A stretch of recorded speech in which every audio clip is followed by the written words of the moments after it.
Is he cheating with the cat? See, the man's chasing the cat, or he laying with some cat. It might be a strange cat.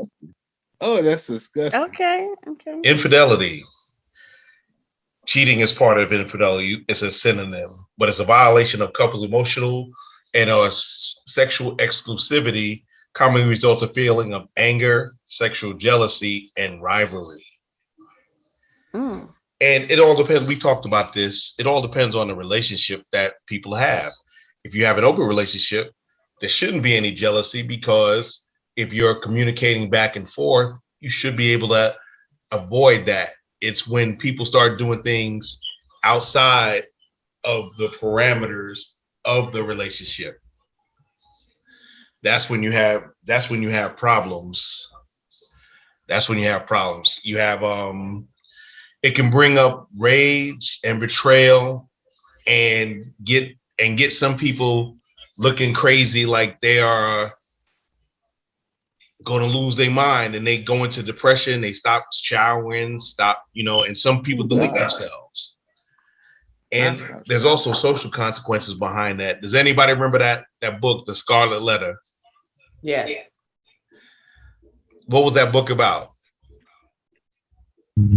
A woman having an It was about adultery, where somebody was answering. The woman got branded an adulteress, because even now, back then, women got treated worse when they were married than if they were not married, and they slept with a married man or an unmarried man, and they were married. Kind of what y'all guys were saying earlier. These are the types of infidelity that people usually talk about. The easiest one, as you can see, the first one is physical. Because how hard is it to stick peg A in the hole B? And women got sometimes it's a 3 holes for loving. So that's the easy part. You got emotional infidelity. That's kind of what I was talking about earlier. And yes, oral sex is sex. Infidelity. That's remember that's not what Bill Clinton said. That's not what Bill Clinton said. I always go with the Bill Clinton version. So yes, 3 holes for loving. Emotional infidelity. This is when you got that guy friend or that girlfriend that you give that ear to, that you won't talk to your partner about, but you talk to them about. Mm-hmm. And you know the old saying, an ear to listen to is a carousel to ride on later on. It didn't happen. I started talking to her about my problems. Next thing you know, I slipped and fell into her vagina. That has happened to many people. So cyber infidelity. Some women consider if a man looks at porn as cheating. Some women look at it as if they're watching OnlyFans, that the man is cheating. Well, that's debatable. If he's sitting in his own home, how is it cheating? And she's in the next room. She pretty much knows. It's because you're getting that's, and I've seen that on divorce court and couples court too. It's because you are taking that attention that should have been with that other person and taking it out. Well, using porn in its place. Right, but what if she got 23 days of headache and 7 days of women's cycle? Yeah. Then what is the guy supposed to do? He ain't going out there and getting it. He just pulling the flesh ripcord for the liquid parachute to come out. Oh God. Okay, I like the way you put that. Object infidelity, otherwise obsessed with work or a hobby. During NFL season, what do we usually call women who don't like football? Football widows. Because they know Saturday is college football, Sundays NFL and Monday night. That should start on Thursday. Monday nights, and now some Thursdays. Exactly, but there are a bunch Friday of high school. yeah, but it can be considered infidelity because it's an obsession, and the woman better not come in and talk to me during the game. She might get cussed out. When she watching a show that she like, it's unfair. You won't give her time. Exactly.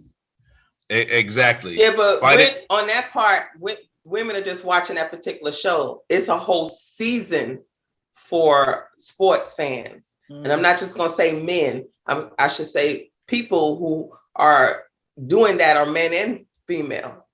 Right. And it's why you always want to talk when I'm watching the game? You don't want to talk when I'm sitting there looking at you. You have nothing to say until that game comes on. Well, yeah, you would the game just makes me think of everything I wanted to say before. Or I give you a little something during the touchdown. You know, you wouldn't mind me coming in there. Well, there ain't nothing wrong with that, young lady. You see what I'm saying? It's called intermission. It's called a commercial break. And then that's what your brother's taking, the commercial break. But a lot of times that ain't usually how it happens. They in the middle of a big play, they pull the plug. We gotta talk. You about to cause some violence up in here. Moving on, we got financial infidelity. Now this is a big one, because if you taking your milk and bread money and spending it on alcohol and women of ill repute, that's cheating. Yeah, that's a no-no. That's a no-no, because you know, and even in that vein, if you go to the casino every weekend with your money, if you paid on Friday, broke on Monday, or Saturday sometimes, whether you drink it away, you gamble it away, or you giving it to women of ill repute or men of ill repute. Women go to the strip club too. Yeah, I see that now. They seem like there's more there, and they go to the female ones instead of the I ain't gonna go there. But anyway, they have good wings. Money that you're taking money out of the household to satisfy some type of lust or whatever. That's financial infidelity. Micro cheating down at the knees. Yeah, it's this is the kind of one we talked about earlier. It's an action that bothers a partner, but there's really no intention of straying. I call it secret buttons. I'm guilty of having those. You do something that's like, I don't like that, but you ain't gonna tell them that. You don't plan on cheating. You know, I hate when Millie walks across the living room in her bathing suit while I'm with the boys. You know, she don't like when I mow the lawn in my sparkly gold thong. Stuff like that. Oh my God. I do not need the visionette at all. And there's a combined. There's different types. You know, you have a little bit of something of each. He likes to gamble. She likes to go to the strip club. He liked to watch football and bet on football. She liked to go shopping. She hiding receipts. I just had this conversation earlier. She hides receipts from stuff that she buy. You ain't got to hide the receipts. Keep it in the trunk till you go to work.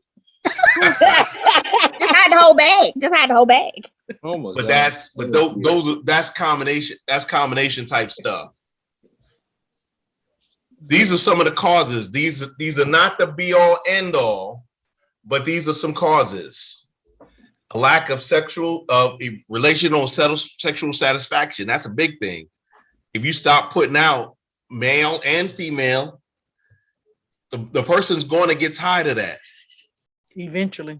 The person's going to get tired of that and want to seek remediation, especially if you, like I said, you got a headache 23 days a week and then the other 7 is women problems. Or the dude's always tired after coming home from work.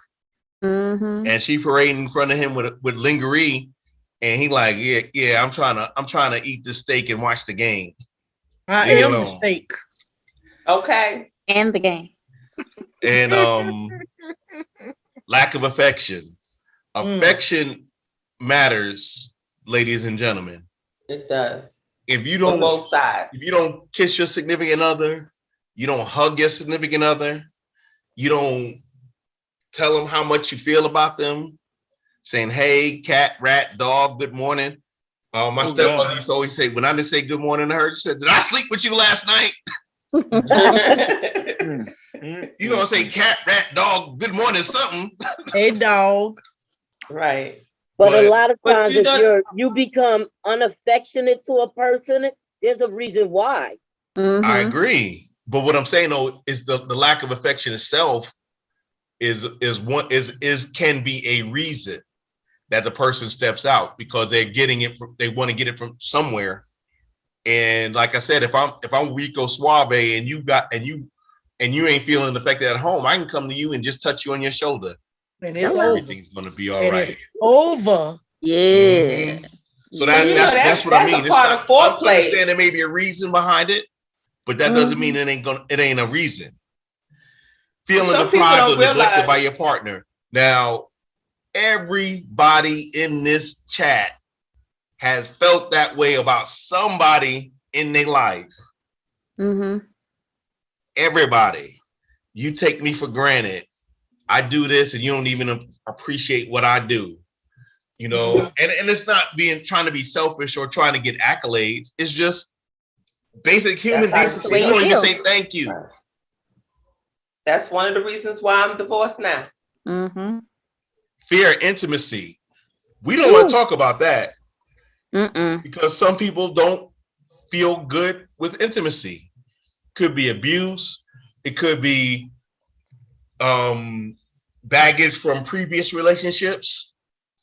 You just don't feel that you can get intimate with somebody because you might feel vulnerable. Don't want that feeling. Avoidance of conflict. Beware of people who never argue.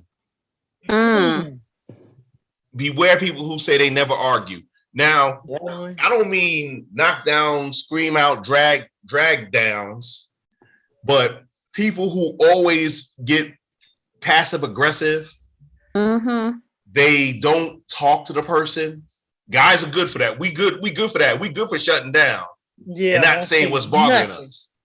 And then y'all walk around, what's wrong? Nothing. What's wrong? Nothing. What's wrong? I told you nothing. And then it goes into that. But people who fear conflict and don't have conflict resolution skills, they go to get validation and attention somewhere else. Seeking change and variety. If I'm getting a bowl of Cheerios every morning, I know Chocolate Pearls hate Cheerios. She used to love them things back in the day. If you eat a peanut butter sandwich every day, one day you're just gonna say, I'm gonna add some jelly to it. But the person that makes the sandwiches ain't got no jelly. Don't want to buy no jelly. So you go out to get you some jelly to go with your peanut butter. But that's why you're right. That's why people cheat, because you get mundane or complacent. Rather, you get complacent, and then it starts to get boring, and that's when you start to seek attention from someone else. So you're right. Or if that person you're seeking attention with making everything feel the way you need it to feel, you're gonna seek it. Right. Right. Exactly. Falling out of love. Now, we talked about love my relationship about a month and a half, about 2 months ago. And that doesn't necessarily mean that you just go from love to hate of the person or love to indifference. It means I had romantic love for you, but now you're like a brother or sister to me. We're like a roommate. Right. You don't sleep with your roommates unless they Gabrielle Union. I might do that, but that's less. But and people be married for years and years and they sleep in separate bedrooms. Yes, I know a lot of people like that. And it's not that they don't love each other. They just don't have that. They don't have that romantic love, that eros. It's more philos. I slept in the bed with my ex for a whole year and didn't do anything. So it was like a roommate, just slept in the same bed. I did it for 6 months. Whole year. Low commitment to the relationship. Anson brought this up, and he made a great point. If you don't care, you're just gonna do what you're gonna do. True. You're gonna do what you're gonna do, and you're not really, and that's where the selfishness comes in. If you care that little, that you're not considering the other person's feelings or the other person's well-being, you're just gonna do whatever you want. I'm gonna do whatever I want to do. He ain't going nowhere. She ain't going nowhere. I'm gonna just do what I do. Right. And when it becomes during transitions, partnerships can be vulnerable. Like somebody has a death in the family. How long does it take for a person to grieve? Oh wow. Some people be like, they be in serious depression for a year, especially if the person's close to them. Mm-hmm. But the other person's like, you need to move on. I'm tired of you being all sad. That's hard. Stuff like that. Or a big change. There's hardly any of us in here that got children under 18. So I do. You go from not the taking only care one. of people. Other people got them too. To just you and him, or you and her. Mm-hmm. And the dynamic changes. Right. Because you've been so focused on your kids and other things that y'all look at each other and y'all two different people. Mm. Gosh, you name it. Everything that destroyed my marriage. Wow. So you two different people.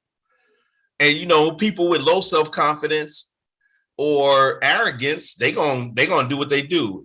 I feel bad about myself, so I'm gonna go find somebody to sleep with me and make me feel better about myself. Feel good, right? And it's like drugs.